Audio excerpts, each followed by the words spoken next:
बीडमधील सरपंच संतोष देशमुख हत्या प्रकरणावरून राज्यभरात पडसाद उमटलेत आणि या क्रूर हत्या प्रकरणात विरोधकांनी थेट सरकारमधील मंत्र्यांवर गंभीर आरोप केलाय।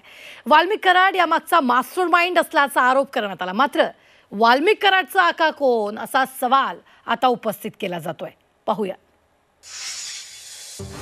सरपंच संतोष देशमुख हत्या प्रकरणात सखोल चौकशी आणि कारवाईची ग्वाही मुख्यमंत्री देवेंद्र फडणवीसांनी विधानसभेत दिली आहे।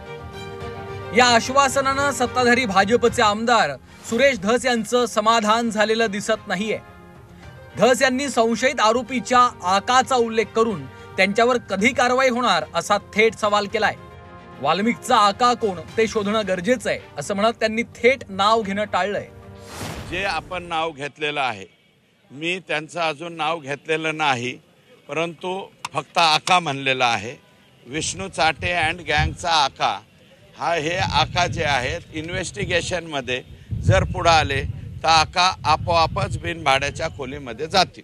मला वाटत नाही त्यांनी काही ऑर्डर सोडली असेल म्हणून, आणि जर सोडली असेल तर आकांच्या बरोबर आकांचे आका सुद्धा जातील।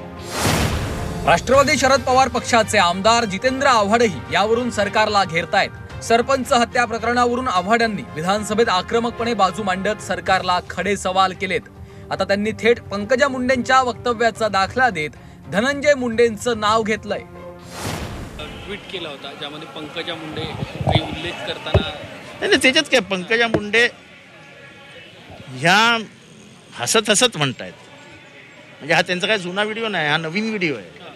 आणि ते सत्य सांगतायत की ज्यांचं पानही हलू शकत नाही, म्हणजे त्या वाल्मिक कराडशिवाय ज्याचं पानही हलू शकत नाही असे धनंजय मुंडे। आज मी पहिल्यांदा नाव घेतोय, कारण का पंकजाताईंनी ते नाव घेतले, मी नाही घेतलं। शिवसेना उद्धव बाळासाहेब ठाकरे पक्षाच्या आमदारांनीही धनंजय मुंडे सभागृहात हजर का राहत नाहीत असा सवाल उपस्थित केलाय। मुख्यमंत्र्यांचं निवेदन झाल्यानंतर आपल्यावर कारवाई होणार नाही याची खात्री झाल्यानंतरच धनंजय मुंडे अधिवेशनात परतलेत असा टोला शिवसेना ठाकरे पक्षाने लगावलाय।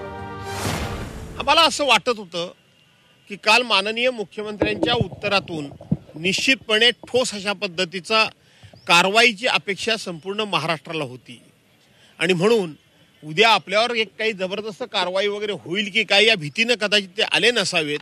पण कालच्या माननीय मुख्यमंत्री महोदयांच्या बीड आणि परभणीतल्या संदर्भामधल्या प्रस्तावाच्या उत्तरानंतर मला असं वाटते की त्यांना कुठेतरी दिलासा मिळालेला असावा, आणि त्यांना असं वाटत असावं की आता हे प्रकरण आपल्यावर शेकणार नाही तर आपल्याला वाचवलं जाईल, अशा पद्धतीची त्यांची खात्री झाली असावी, म्हणून ते आज आपल्याला दिसत असावे। सरपंच हत्या प्रकरणामध्ये मुख्यमंत्र्यांनी वाल्मिक कराडचं नाव घेऊन कारवाईचं आश्वासन दिलं। वाल्मिक कराड आणि धनंजय मुंडेंच्या संबंधांवरूनही विरोधक गंभीर आरोप करतायत। महायुतीचेच आमदार वाल्मिक कराडचा आका कोण हे जाहीर करण्याचा आग्रह धरत असल्यानं आश्चर्य व्यक्त केलं जात आहे।